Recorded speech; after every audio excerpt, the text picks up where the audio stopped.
Mixed Media Movies. And welcome back to Mixed Media. We just went through two awesome segments. One you can still see in the thumbnail below, which is we were talking about 90s animated films. Now, Ben basically teased us and didn't reveal what the actual best animated films actually are, in terms of their film scores, I should say, specifically. But he gave us a very good overview of the era, very good context for when we do hear it. And then Nathan talked about his hot takes, or reactions to your hot takes, I should say, about gaming, which were all very interesting and loosely interconnected, which is pretty cool. And so now today I'll be talking about a short film called A Life in the Future. Now, I tried really hard for, I would say, like 3 weeks to get in touch with the directors. I'm like 0 for 2 this year, which kind of sucks because last year I feel like it was extremely easy to get people on the show. So I'm not sure what I'm doing wrong here. But if you see this, because I'm gonna post the link to this review afterwards, and you want to get on the show for an interview, it's not too late. Just hit me up. I would love to do it. I also cannot show the entire short film in its entirety because while I probably could, if I paused and like talked to and did that thing, I could probably do that fair use. I don't feel good about that, and I don't know if I would appreciate that. So what I'm going to do is I'm just going to play like a little bit of it so you can get a gist of it. It's only a 5-minute long short. Here, I'll put a link to it actually in the chat right now, so that you can check it out if you want to. I can find a link to it. But it's only 5 minutes long. So it takes you no time to pause this video if you're watching it in post. There's actually the link below. So in the description, you can go find a link to the short film over on Discord. Then you can find it in the event. But in any case, without further ado, I'm going to play the first minute or so. I think there's some minor language in there, but not as much as the last film that I showed. So there's the warning here. There it is. Again, I'm only playing the first minute or so out of the 5 minutes because it's a very short film. Here we go.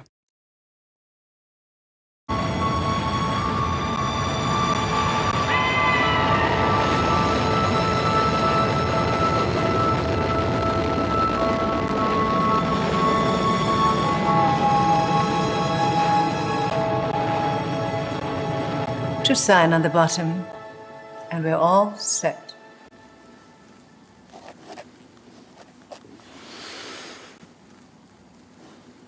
Don't you want it? I don't know. I thought we talked about it. I thought you wanted this too. I didn't say that. Then why are you here? We made up our minds. You did. Christopher, Crownix is an issue with which each person needs to come to terms. Melanie, if you like, we can go over the program again. We don't need to. This one won't shut up about it. Imagine waking up in the future. A future where we've beaten death. A place where people and the technology can't be predicted. See? I don't understand what your issue is. Look, you're going to die anyway. Why not be frozen until the people of the future can reverse the process and wake you up? Maybe I don't want to see the future. Maybe I don't give a shit. Excuse me. Have you ever considered that if you plan on waking up 500 years in the future, then maybe you'll waste this life? It'll lose its significance, and you'll waste it. It's all one life, but with an extension in another world. Same world, same people. But to see it, imagine. Maybe when I die, I want to be in a box in the ground, not frozen on my head, waiting to be woken up. Excuse me. All right, I'm going to stop it there. But there you go. I think that gives you a good flavor for what's going on in this short, very simple, very short, very sweet, I would say. And I think there's a lot of things going on here that we can learn from, dissect from, because it's not as long. It's not going to be as long as a breakdown either. But I think we'll get a few key things that are very interesting from here. So let me switch back out. So as always, first, whoops, I always do that. So as always, first, I don't know if you guys were able to hear any of it. Were you able to hear much of it at all? Yeah, I was just watching it on my phone, so I was staring down like that. Okay. I didn't have the stream open, so I couldn't. But That's okay. But in any case, so as always, we talk about writing first, which is basically the bones of everything, right? If you don't have a good script, you're not going to have a good film, by and large.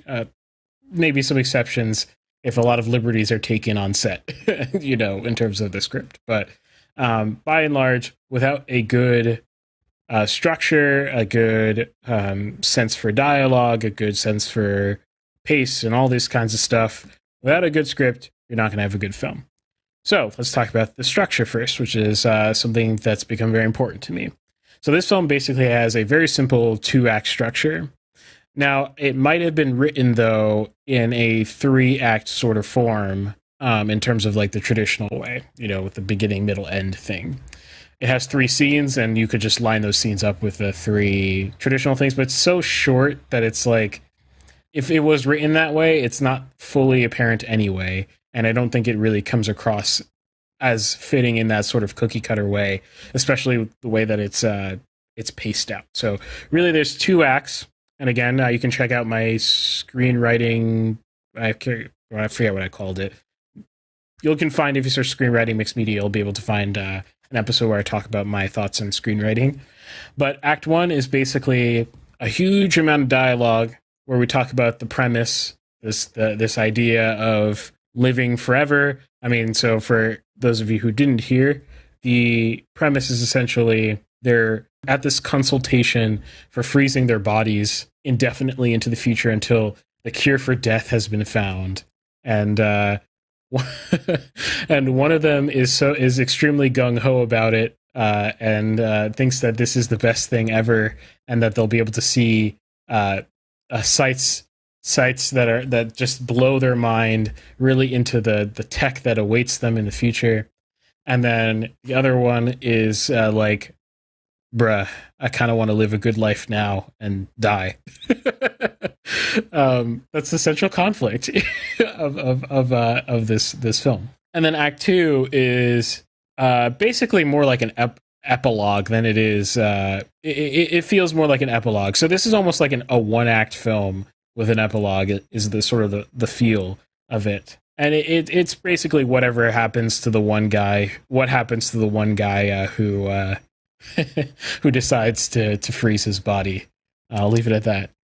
But in terms of the sort of tone and overall feel, it's a very simple sort of like, I guess, moralized message where it's just the idea. There's just these 2 ideas just sort of coming to a head here. There's not that much going on action-wise, right? The lady that we see there is just representing the corporation that wants to sell you this body freezing technology. And as for tone, it's very, very whimsical, very not self-serious. There's a lot of little devices here and there that make you chuckle here and there. It's definitely playing the whole thing very lightly. Yeah, so in terms of like writing notes, because it's very simple, I don't have that much to say because you're not going for like anything, extreme. It doesn't even seem like you're developing an idea for like a longer thing or anything like that. This is not a web series. It's just like a little idea, a little thing, And so there's not that much to say. The only thing I would say is in the second scene. So in the second scene, we go from in the consultation to into their car driving away from the consultation. It's very clear that the guy is driving a Tesla, right? And it's driving itself and he's trying to convince her, and they're having more of this like sort of moralized back and forth about, whether or not living forever should be one's goal in life. So my only note about that whole back and forth there is that I wish it didn't take place in the Tesla, or at least the taking place in the Tesla is, a call to the guy's, personality and all that. But it felt a little bit simple, and it would have been I think a little bit more interesting if wherever this conversation was happening, or whatever they were doing while having this conversation, was a little bit more engaging overall and more tied into the central theme there, because there's a lot of just sitting and talking. And yeah, it's only 5 minutes, so it never really gets too tiring. But I mean, the film is really just sitting and talking, and then I don't feel like you're exploiting action enough, right? Which is, again, you know, that's a very minor critique, because again, it's a very short film, and your dialogue is quite quippy, and I like it. It's very tight, and gets to the point. Very much so, natural sounding, but in a movie way, if that makes sense. Definitely not going for naturalistic dialogue, but very fun and funny dialogue with these really exaggerated personalities that are kind of caricatures. So I really enjoyed your dialogue there, which is very difficult to do. So good on you. Now for the next thing, so directing and acting. So the characters were very well defined, and I could tell that they were well defined from the script, and it translated directly on set. So that had to be communicated well. So there you go. That's good directing. So you conveyed to your actors exactly the kind of characters that you wanted, these caricatures, and you were able to do it in such a way that they didn't caricature on top of the caricature, which sometimes happens where they go a little bit too far. But you gave them enough life that they felt like people, but not enough life that they were too complicated, right? Which was good for this kind of film. So that's good. And then from the visual direction perspective, I thought it could be a little bit tighter. And I'll go into that with the next category, which is cinematography. So with the cinematography, you were very clearly going for that sort of bright white look. Here, actually, it's always useful to pull up the film so I can reference it. So let me pull it back up real quick. Here, this is a perfect frame that we're landing on here. But you're very much so going for this bright white look. Now, the reason why people go for this bright white look for futuristic sort of looks is because they imagine the future as being very corporatist, right? And or a lot of these sort of like dystopian sort of ideas are very corporatist. And what does this remind you of but a commercial, right? You know, the bright white look that you get in a lot of commercials where it's like, you know, everything is perfect because you have the product kind of thing. And that's what you're sort of going for. Actually, this frame is absolutely perfect for me to go on because it contains everything I want to talk about pretty much. So with this bright white look, from a cinematography perspective, you have to do a whole bunch of things to achieve it that are not very obvious. In fact, it's actually not a trivial look to achieve because it's not natural at all, right? You know, we don't tend to. There are very few rooms we walk into that everything is just evenly, perfectly lit and beautiful and bright, and the faces are not too bright, but they're a little bit brighter than the background. You know, that's very unnatural and requires a ton of lighting. I'm not sure, though, actually, if you achieve this by doing a ton of lighting, or if you had a whole bunch of uncontrolled light sources in this very specific space that naturally gave you this bright white look. So it looks like you're in this very shiny, bright corporate space. I have no idea how you found this place, but it looks very futuristic. You know, the glossy floors, the glossy walls, and all that stuff. But I'm not sure how much lighting you did. I think for the actors, for exposing the actors, you definitely did some extra lighting for sure, because it's hard for me to imagine you getting that perfect light wrap around the face without doing that. But the rest of the lighting, I'm not 100% sure how you achieved it, if you had tons of lights or not. Either way, though, I think the bright white look wasn't perfectly executed, and I noticed it a lot because this shot here is basically, in terms of the aesthetic, I think sort of what you call like the hero shot, where you're using, you know, a shot that you could use that sort of encapsulates the entire aesthetic, you know, of the entire short. You know, this shot pretty much sort of encapsulates that sort of aesthetic. And this shot is not perfectly stylistically in tune with your other shots in a way that didn't feel purposeful. And maybe I'm wrong about your intentions there. Maybe you did intend for there to be differences in aesthetic for your different shots. But here, let me find a different frame I might exemplify this. Okay, that works. So if we look over here, I get that there's a window here, and I get that this window has stuff behind it. So you're not going to get, obviously, bright white, but for the fact that you've overexposed the background, which gives us that sort of glowing, sun hit, sort of background. So you've achieved it by proxy, by making sure the background was blown out, but not so blown out that it was ugly. But if we look at the actors themselves, the way they're exposed is a little bit stylistically different from the way she's exposed in this space. So a simple concept that we can take away from this is something called contrast ratios. And contrast ratios are basically take your darkest spot in the frame. So in this case, the darkest spot are parts in her hair, and on the bottom left, the back of his jacket, and the back of his head. These are the darkest parts of the frame, and compared to the brightest parts of the frame, and then that gives you the contrast ratio, right? So your brightest brights and your darkest darks. So if we go back to our hero shot of the sort of bright white commercial look, I can find it again. There it is.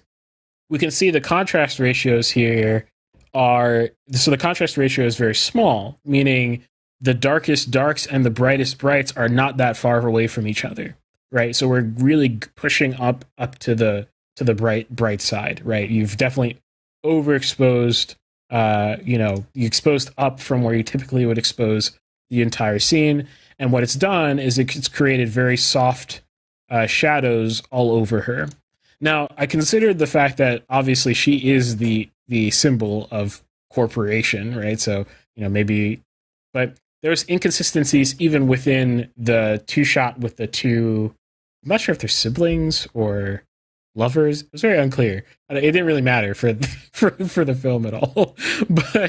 but whatever relation they have, even between the two shots, there's difference in contrast ratios. So really mind that when you're doing your cinematography, really mind your contrast ratios and say, okay, even if I want that to be lighter or less for a shot like this, at least let me make it consistently more between your other two shots, especially if you couldn't control the light well in this space, which is probably what I assume is the case.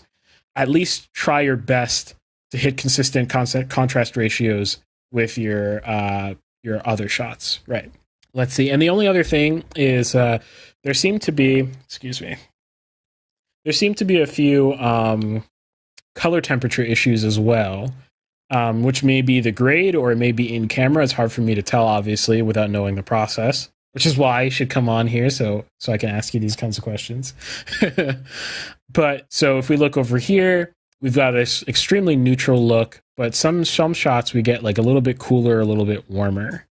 So here, actually, this one looks a little bit more, let me blow it up for myself so I don't make a mistake.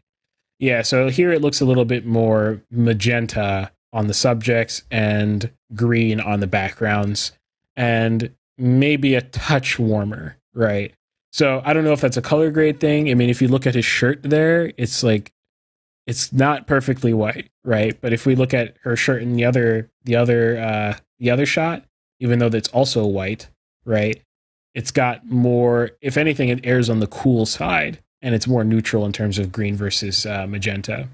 So, what I'm saying there is, it doesn't come off as purposeful, that you did it that way. I always caveat that because, I'm sure some things I say, people are like, well, I meant to do that, So, I'm not sure if what you meant to do or not, but at least it doesn't come off purposeful, which is in of itself is somewhat of a problem. And it makes your shots feel a little bit unprofessional from cut to cut because the color temperature and tint aren't perfectly aligned with each other. So yeah, so then I brought a prop to demonstrate.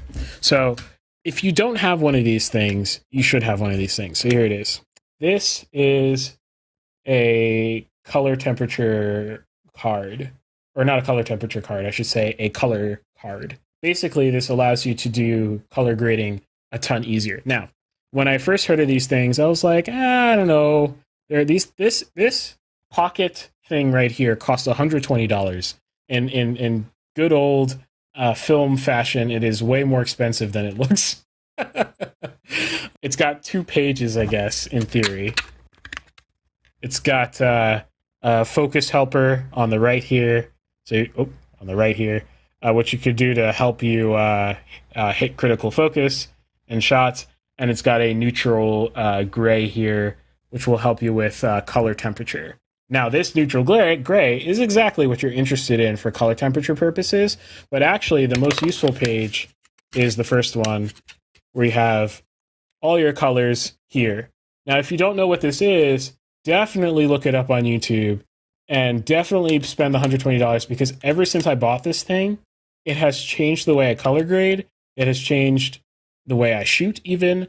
It has changed everything. It's extremely accurate, which is the reason why it costs so much money, supposedly at least.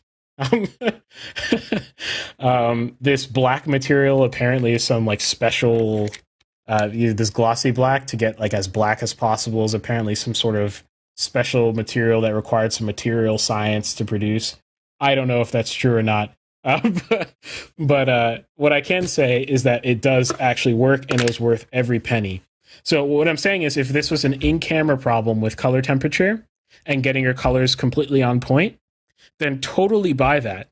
And then in post, when you color grade, it's going to make like just a world of a difference once you learn how to use it. It'll also make grading a ton faster, which in of itself, even if you didn't make your grades better, it's made my grades twice as fast. So that in of itself is, 1,000% worth it. So I'm not sponsored. But if they did want to sponsor me, hey, just reach out.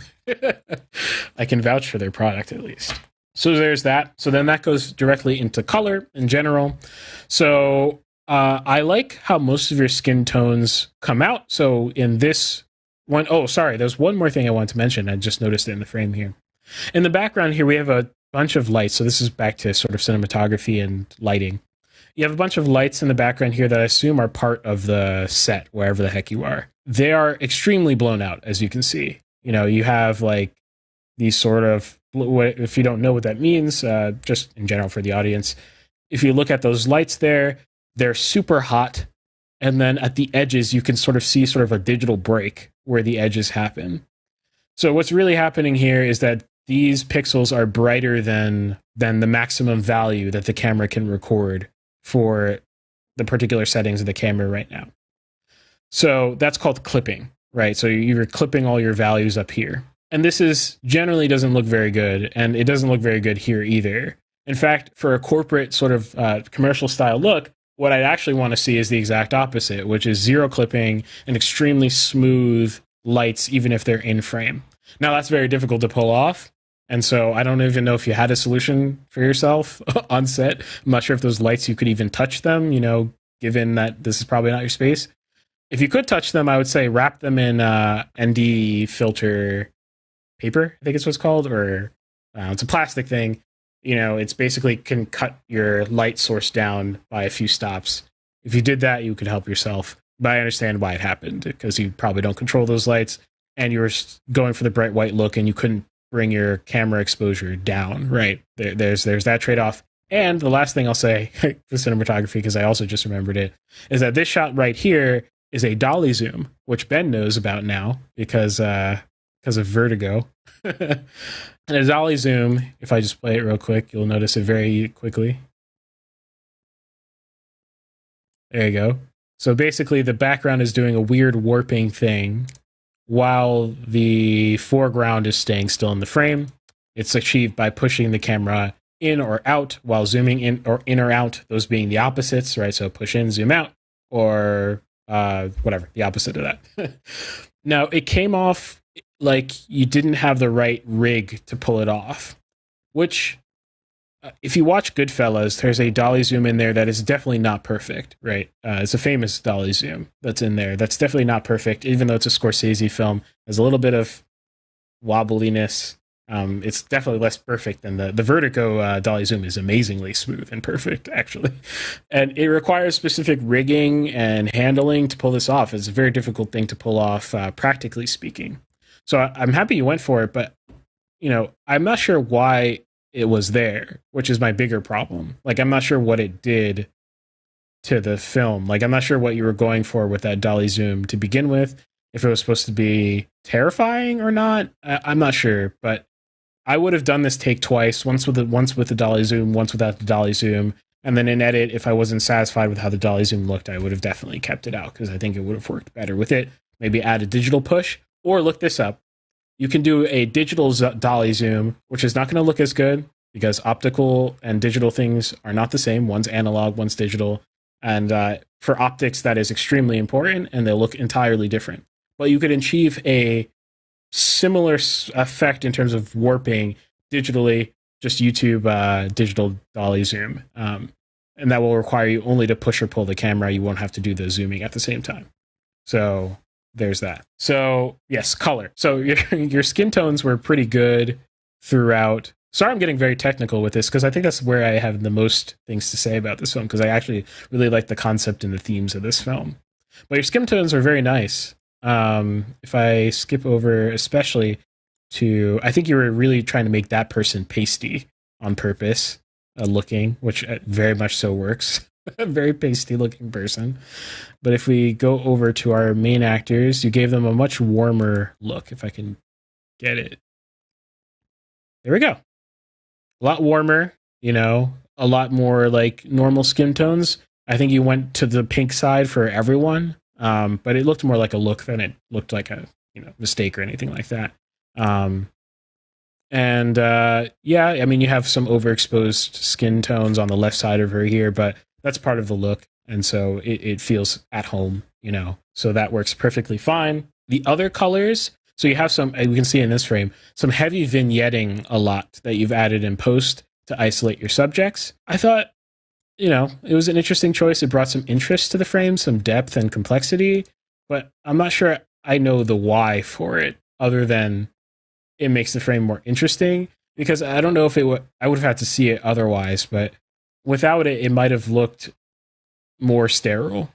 So, and that might have actually benefited the entire vibe of the film. Other than that, I think you know how to push and pull the knobs well enough intuitively to get good colors. Like in this scene in the car, we've got a lot more contrasty of a look here, while also maintaining that sort of futuristic, bright thing. And you're doing a VFX shot here, which is impressive. It looks very good, actually. I have really nothing to say bad about this VFX shot. But there's just some tiny inconsistencies in matching color, which leads me to think that maybe you should use this guy. Maybe that's the one thing that's holding you back from nailing the consistency between shots, because this will guarantee your shots become consistent from take to take if you use this. Well, on audio only don't know what this is. Oh, sorry. Yes, this is true. These segments kind of suck if you're audio only. If we're reviewing films, I'm not going to lie. We're on YouTube and Rumble, so if you want to check us out. But what I'm holding in my hand is a what's it called? The name's on here. Let's see. It's a color checker passport. It's made by X-Lite, and X-Lite is generally an industry standard company for color checkers.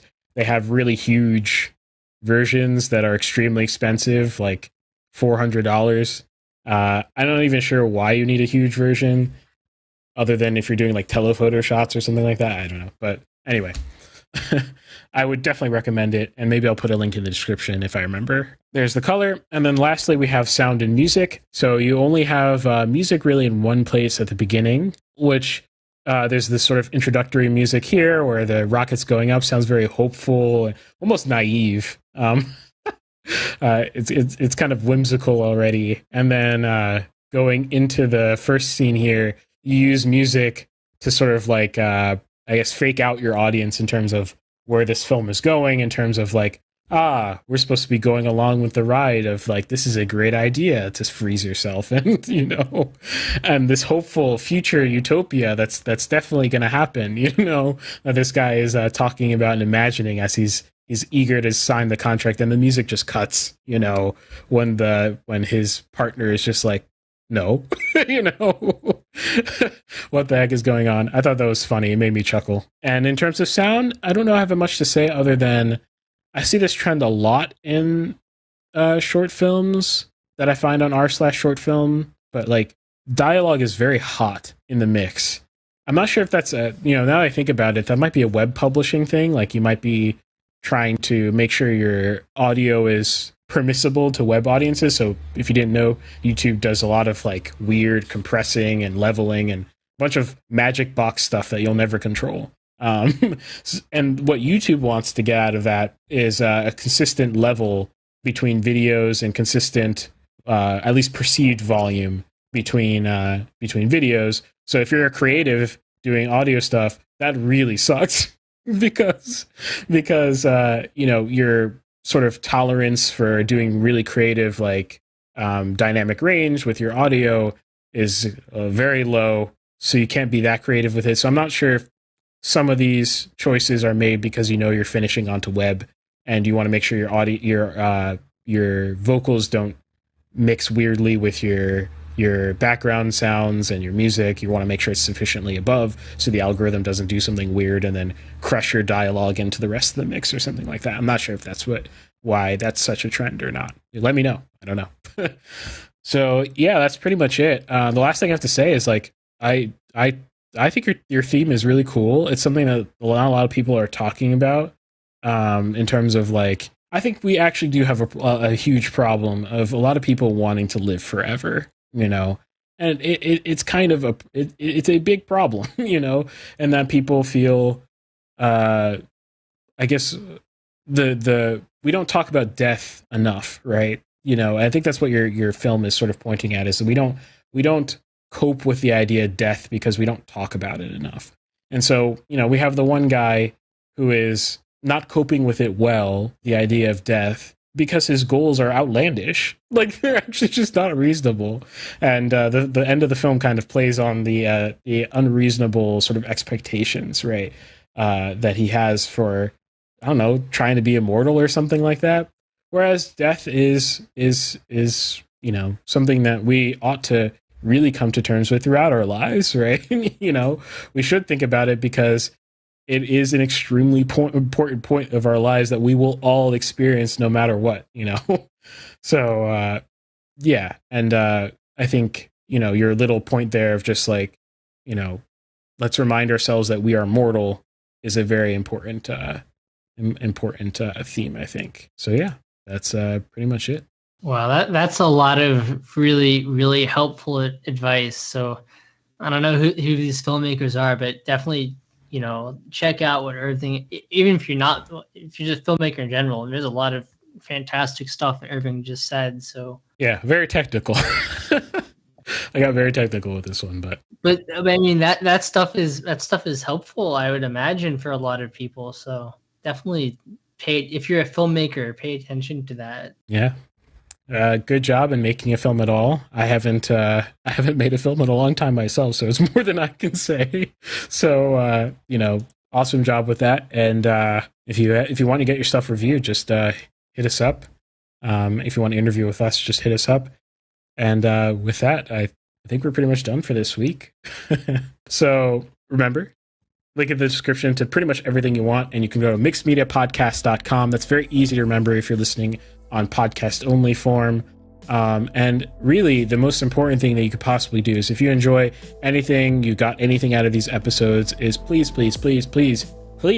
share it with your friends, who might gain something from it. If you can clip a section if you want on YouTube very easily with the share button and send that to them if you want. And the last thing too is we'd appreciate your feedback in any way you want to leave it, so that we can make the show better.